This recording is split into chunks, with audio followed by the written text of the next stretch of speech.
So today I wanted to talk about Japan today, and today is, not today is today, but I wanted to go back a little bit and give some context. One of the more important people to remember is the figure of Abe Shinzo. We discussed the important role at the end of last class that Prime Minister Koizumi Junichiro played in bringing Japan back after its long recession and getting some more popularity and visibility for the Prime Minister position, and kind of putting the country back on a better footing. But a big part of Koizumi's sort of rebirth for Japan was also giving more power back to the LDP. How can the LDP lead the country in this new context of competition with other parties in a time when there are global crises that are clearly going to affect Japan and are going to cause people to question their leadership? So if you fast forward a little bit to the first Prime Minister role of Abe Shinzo in 2007, he was taking the torch from Koizumi Junichiro, and he is going to continue this process, but he's also going to be moving closer to the members of the more right-wing and conservative thinkers in the LDP and making that the core of their party and their policy. He's only in the role for a short time, and then he comes back. The years are wrong here, so this should actually be longer. I'm not sure what's wrong, but anyway. Oh, sorry, it is right. So he goes away and stays in the back as he has some different other roles between being Prime Minister. But the most important time I want to focus on today is 2012 to 2020, when he was Prime Minister for this very long period of time, the longest of any Prime Minister ever in the history of Japan. So the Japan that we have today was very much shaped by Prime Minister Abe Shinzo. So I want to mention a few things about his policies and his approach that are significant. The first is that he is, historians will treat him as a historical revisionist. This means that he thinks that the history that has been told about Japan has been embellished and is inaccurate, and portrays Japan in an unfairly negative light. He's talking obviously about Japan's wartime atrocities and its overall military imperial expansion, and he was very much against these portrayals. We discussed the textbook controversy in the 80s, and this continued on. But it's under his leadership here that this becomes sort of a national debate about how politicians can actually very clearly state their views, and so he does that. He also would like, this is perhaps even more important, he wanted to revise the Constitution to include either a very dramatic change to Article 9 or to abolish it altogether. Do you guys recall what Article 9 is? What's Article 9? Constitution of Japan, Article 9. Tico? Demilitarization? Yeah, right. No land, sea, or air forces, right, can be maintained or used by Japan. He wants to move that out of the Constitution, if possible, to allow Japan to have a military. Partially because this would give Japan more control over its destiny, and also because it would give Japan, in theory, the ability to invest in those industries that are tied to that, but also it would make Japan a global power in every way, not just economically. But doing so would also require Japan to sort of move past its post-war position as a country defined by having waged this war and lost this war, and then receiving or having had imposed upon it this new occupation and then post-occupation sort of U.S. authority. So this was one of his big goals. He did not succeed at that, but he does make it more and more popular, so that by the time that he steps down in 2020 as Prime Minister, This is a position that many in the LDP will continue to promote. He hoped economically also to really revitalize Japan. And this is part of why I said that he was sort of takes the torch from Koizumi Junichiro many years before, and that he's trying to help the economy be more flexible. He's trying to encourage private sector investment, and he's also trying to print more money, right, to allow for inflation. These are policies that he called the three arrows, and that were relatively successful over the course of about a decade. Under his guidance, Japan's economy does continue to grow again for a sustained period. It had not been sort of between the nuclear and tidal wave earthquake disaster of 2011 and the COVID pandemic. These policies have pretty much stayed in place and been successful. He also shows an interesting and perhaps surprising desire to include in his platform this idea of, they called this Abenomics, but he talked also about Abe's womenomics as well. And this was, I think, a begrudging recognition that Japan's treatment of women and how they could or could not interact with the economy was failing.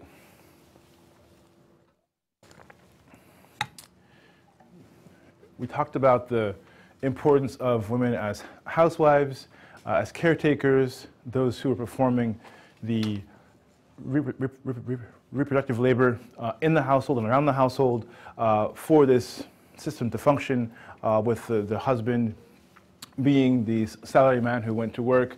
And we discussed all this a few different times, all right? And the way that Japan's cities are structured, the way with the suburbs and the train systems, they're all very much tied to a certain corporate structure which relies upon a man being gone most of the time and a woman being home to do everything else.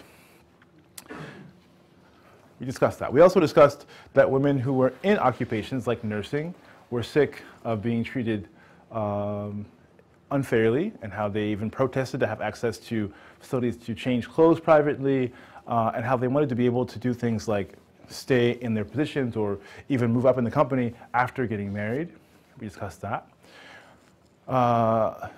So many issues had come to the fore that challenged this system's sort of like solidity. And the two crashes, first the bursting of the bubble in around 1991, and then after that the Lehman Brothers crisis that became a global banking crisis, these effectively threw into very stark relief just how unreliable this system would be. And so in this situation, without the certainty that this is going to work, this system that of the salaryman and the housewife to make everything function, more and more we see women trying to assert their right to have equal rights. And we discussed the Equal Opportunity Act in the 80s, and we discussed it receiving actually like more legal sanctions and more sort of specific punishments in 97 as well. And so one of the issues that we also talked about was that Japan has a very visibly declining birth rate. So what this means is that the country is unable to, population-wise, to refill itself, right, in a way that's sustainable. So all these things are converging and making it more and more clear that the role of the woman in Japan is not achieving its role for the country or for the nation, right?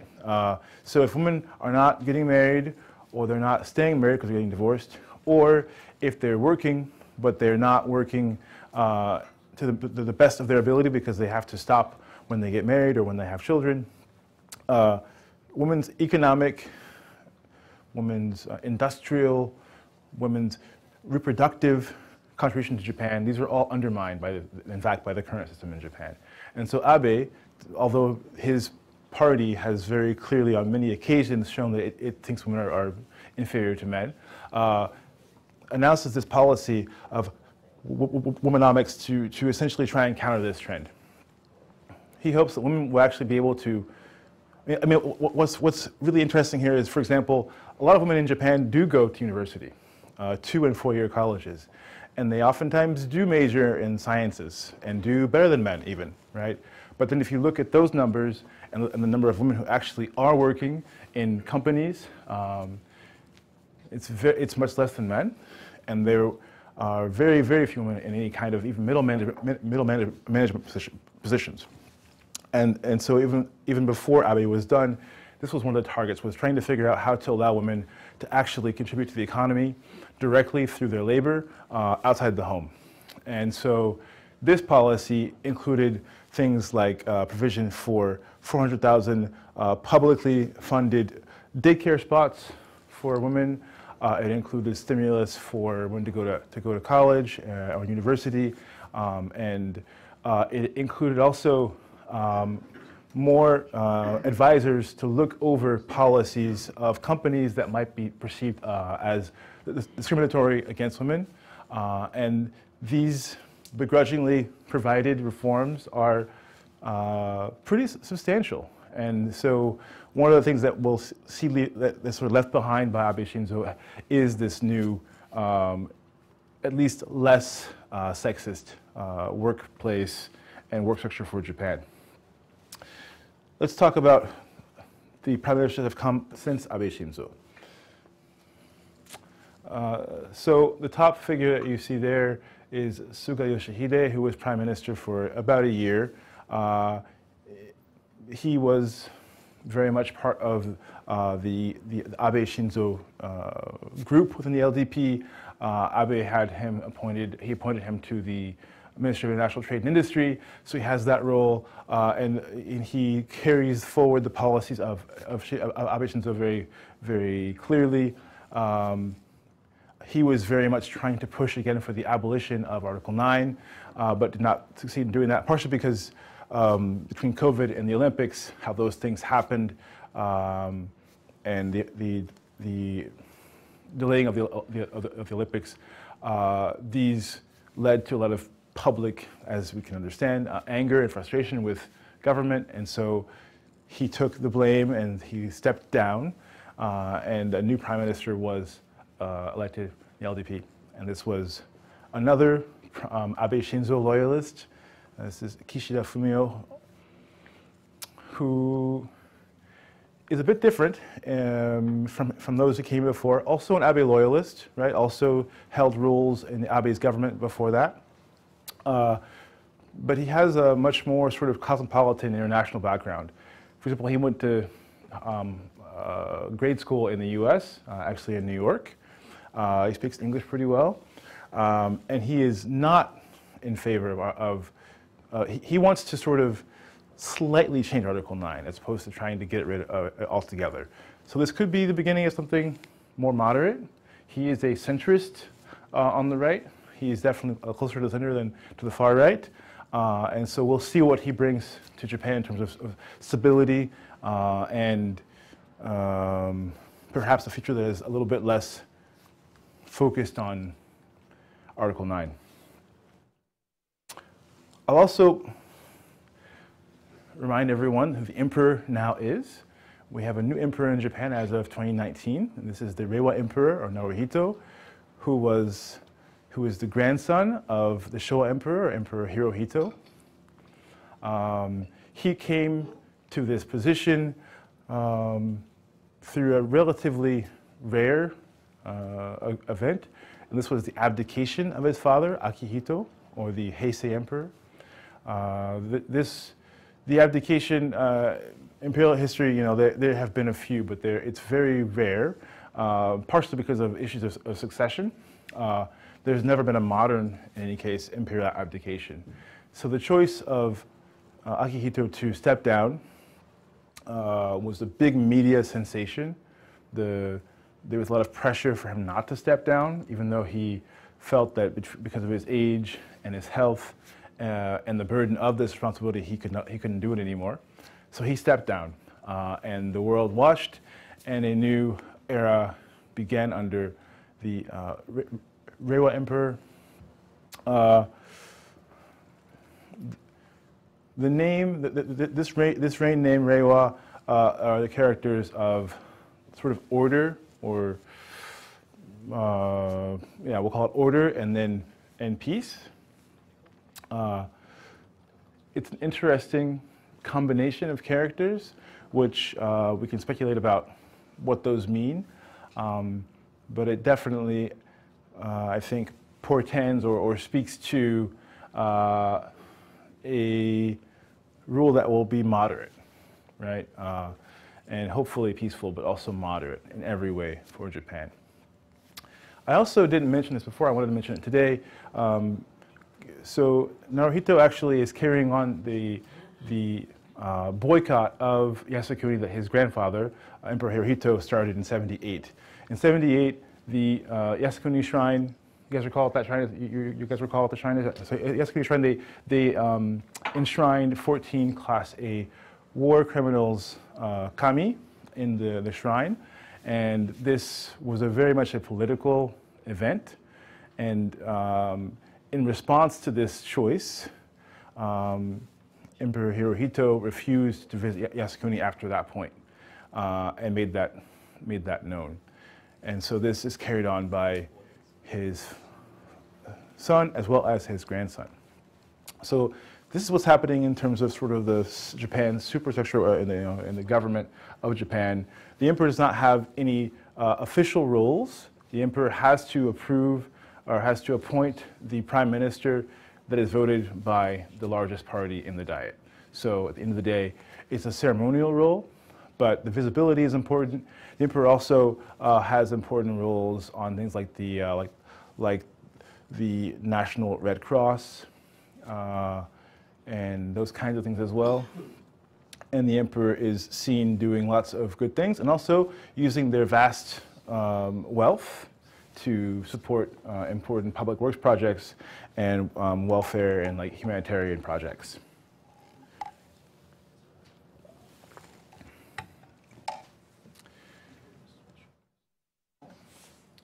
One of the things that the book talks about a bit in the 80s was this creation of this Japan's return to its sort of more traditional and cultural roots for the greater public, giving them access to Japan's history. And we see this in all kinds of forms. You know, we see it in television dramas about historical figures. We see it in tourism. So I want to just take a second and talk a bit about that, because this is part of what makes Japan today so visitable, so beautiful, and so pleasing. The Gross National Cool, as it was called, and is actually mostly still called today, was partially about realizing that Japan's rural Japan was transformed by all of the urbanization and the and rural flight happening. That it was possible to take Japan beyond the cities, which had fewer and fewer people living in it, and to revitalize it through tourism and rebranding. Sort of a skeptical way of talking about it, but that's what happens. And so rural Japan, through advertising and tourism and train, tickets, create this a campaign to promote this nostalgic homeland, right, image. In the 70s, there is the Discover Japan campaign, which begins this process, and then there is the Exotic Japan in the 80s that makes it, you know, it sort of continues to press this forward, and then today there is a lot of sort of the UNESCO projects, for example, and we see that happening all over the country.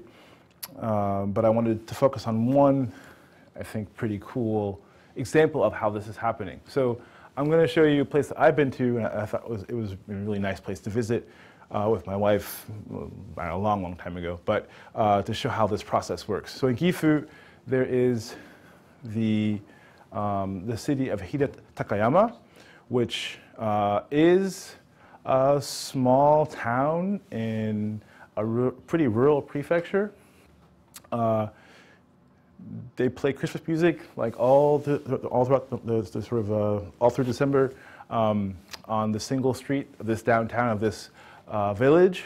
But if you drive a bit, you can go see how they've tried to recapture the culture and history of Japan. And so this is the Hida village, which they have basically recreated. So they took some space that was already available. There was already a farmhouse, and they reconstructed farmhouses from the Edo period, and you can go and see this site. It kind of reminds us of things like Sturbridge Village, perhaps, but there are no actors wearing costumes here. You just get to go and learn about things. It's a living, walking museum in a sense. But it is also very much true to the period. And so you can see, for example, how farmers used to live, and you can see how they, where they used to cook. You can go visit where they used to grow silkworms on the top floor of these really pretty efficient and economical houses. And so this takes us a step beyond just sort of looking from afar. And this tourism is not just for Westerners, it's really for Japanese people who want to go visit these sites as well. So there's very popular sites for tourists from Japan as well who are reconnecting with Japan's history. And the trend that happens in the 90s is called the Furusato, or the Old Village movement. And it carries on the other two I mentioned before, but of really trying to reclaim this history for Japanese tourism and also for Japanese history, right, and historical awareness.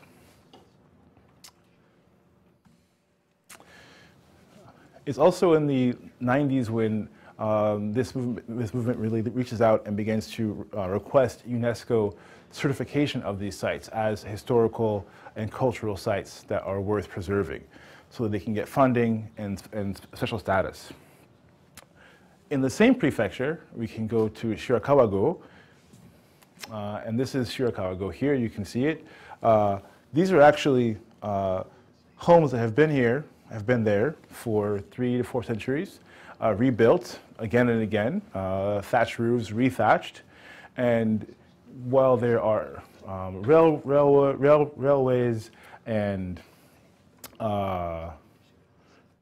obviously also train stations as well, while there are major industrial sites not far away, this little piece is kept in place because people who live there now, residents who live there now, want to keep this land the way that it is. They do their rice farming, maintain their homes, and receive some funding from UNESCO. And then if you want to see it in winter, maybe in like January or so, it looks like this. A part of this awareness of Japan's history and its culture in the post-war era has also involved Japan's efforts to export an image of itself to the world. This goes back to even before the 20th century with Japan's Universal Exposition, attendance, their booths, their pavilions, but it really starts again in the 80s as well. So here's some of the things we can talk about today that are going on. I mean, if you think about the 80s, there was this big boom of karate being cultivated in the United States, right? People watching movies about martial arts, learning about Japan that way. Anybody here do karate by chance? Taking any karate classes? You have? Do you still? Yeah. And did that like in any way like make you want to learn about Japan? Yeah. So this was like a thing that was not like a cultural effort to force people to learn about Japan, but it was an export of people who were interested in Japan, had experience in Japan, who brought this to the United States, or sometimes people who were themselves Japanese, and that led to this sort of cultural transmission of things like counting to 10 in Japanese, and things like the gi, which actually is a Korean word, but the Japanese word ki is very similar, right? And these kind of things being taken and brought into American culture. Food is another area where Japanese culture has been exported very successfully. We think of sushi, right? But there's actually a lot more to it than that. And Japanese cuisine is made at lots of different kinds of restaurants, and partially out of a concern, an effort to try and maintain the actual Japanese and authentic nature of these kinds of cuisine. UNESCO granted Japan the right to call its food something special called washoku, or Japanese food, and that title will let you know that what's being made is following a certain list of processes and ingredients that are actually Japanese and that are not something else, and being made by people who know and respect those traditions. Baseball, another area where we see Japanese culture being interestingly exported. So the history of Japan and baseball does not begin with the people that you might see playing baseball today from Japan who are in the US. It goes back actually to the 1960s when Japanese players were already being very successful. For example, the very famous baseball player Sadahara Oh, who was a mixed race descent actually, but he was in Japan, was hitting lots of home runs, very famous in Japan, lots of publicity and press about this figure. And this really helped to sort of make Japan visibly on a global scale for its baseball back in even like in the early post-war period. And so today, well, not today anymore, people like Nomo, who was pitching, a very famous pitcher, and also like Ichiro in the 90s, right, really made clear in the US how good Japanese baseball is. And if you go to Japan today, baseball is a very big sport. The major teams are supported by the equivalent of like the Walmarts, very big industries and companies in Japan. And yeah, Kevin? Yeah, I just want to say, like, I'm a big baseball fan. Okay, yeah. It's like a lot of rich history. I don't even think you can cover it. And you could probably do a whole class on Japan and baseball. One of my favorite stories, I guess, being, you know, there are a lot of famous sports curses, like here in America.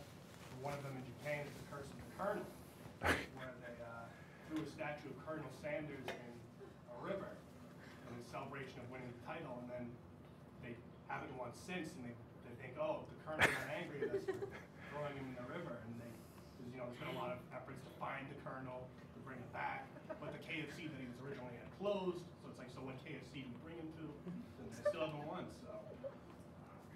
Yeah. Best thing I've ever heard. That is really cool. I don't even know like where that happened, but I'll ask you after class or another time. But so this is a great example of this sort of transnational and cross-cultural confusion and interaction that happens, right, between Japan and the United States, and how it continues to be relevant. So, and baseball is huge, right, in Japan. Huge events, like NASCAR huge, like really, really big events. And this is, again, part of how Japan has been able then to be present in the United States in our gaze as well. Here we see Sadahara Oh, for example, but anyway, let's skip to the next slide. Here's some other ones who are more recent players as well. And of course, the world of anime that many of you have grown up with is an enormous channel for Japanese cultural and historical knowledge. Sometimes, I mean, there are many anime that are actually even historically accurate or trying to be so, and so this is one of the ways in which people are really getting knowledge about Japan in a way that wasn't the case 30 and 40 years ago at all. And this is not just for US, but also countries like France as well. And manga, the same is true, as you read in the short article about the introduction of Japanese manga in the United States. This is also a medium through which a lot of knowledge about Japan and culture are also arriving. One of the things that has been pretty frequently referenced is that the Japanese youth today, since they're sort of coming right now of age after a generation of those who were born during or right after the war, are a little bit lost. They're a little bit disaffected, a little bit detached from society, and they are absorbed by manga and anime, and they're not necessarily focused on, current events or these kinds of things. There is a phenomenon called the hikikomori, which is someone who withdraws into this world of internet and TV and video games and stays in one's room. This is a phenomenon that has gotten attention as a pretty serious problem. And this leads to sometimes adolescents living in rooms that look like this, and the parents, bringing this adolescent the food and occasionally offering ways for them to bathe in their rooms, just pretty terrible things like that. So this is one of the things that is a reality in Japan. But I think it's important to realize that this is actually not the case for most Japanese youth, and that they're actually also very much engaged in other stuff as well. They're also very much engaged in activism. There is a very strong tradition, and even today, practice of activism among Japanese youth as they protest Article 9 being even talked about, and about its removal being talked about, as they protest the government's refusal to recognize its war crimes, or the comfort women of East Asia, especially those from Korea who are still alive and talking about it today and asking for compensation or for at least recognition. They're very much around and available for these kinds of things.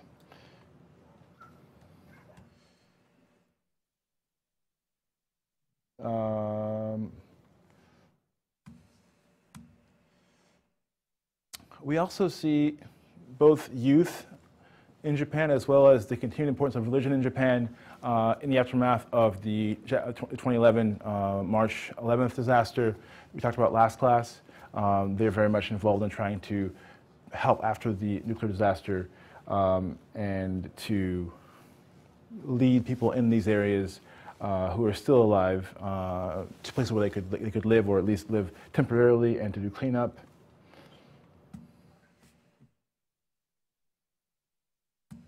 There we go. So religion was very much a part of this moment, as churches and shrines and temples offered their spaces for people to go, and they'd never probably even been so full. We see community service teams. These are youth teams, oftentimes led by high schoolers and college students who are getting together and making their way, as a team to go and help out with this disaster. And we also see Shinto, Buddhist, and Christian groups also taking all their attention and turning it towards the aid process here, right? So this is really a big moment for Japan to come together, and we see that the youth in Japan are not at all ambivalent. They are not at all invisible. They're actually very much present. And I wanted to finish with one thing here very quickly to show how the Japanese are very much also thinking about ways to innovate in all of that word's forms. Even in the area of religion, we see innovation in interesting and strange ways. So I'm going to show you a quick video of, I think, one of the most interesting innovations on this topic.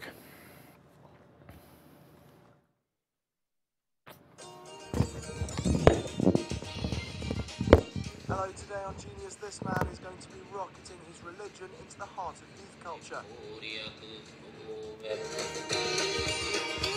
This is how Buddhism is traditionally practiced: chanting, holding beads, tapping a giant cigarette into a proportional ashtray. But monk Kansho Tagai is more versatile than that. He's actually well into hip-hop. Get ready to throw your arms in the air like you just don't care. And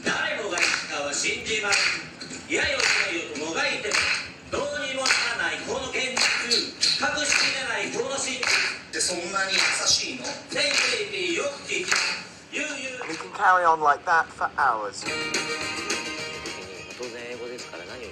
Buddhist chants are often incomprehensible to people, so I decided to rap the words, because hip-hop makes you feel good even if you can't understand it. For shizzle, Buddhist mizzle. Tagai calls himself MC Happiness when he's on stage. If you like the message, don't ever go to Detroit though, you'll get shot. His efforts at broadening Buddhism's appeal don't end there though. In a slightly more dubious move, he's also brought in a tap dancer. And he's learnt to moonwalk, but it's just hard to demonstrate if you have to wear a habit all the time. More genius tomorrow.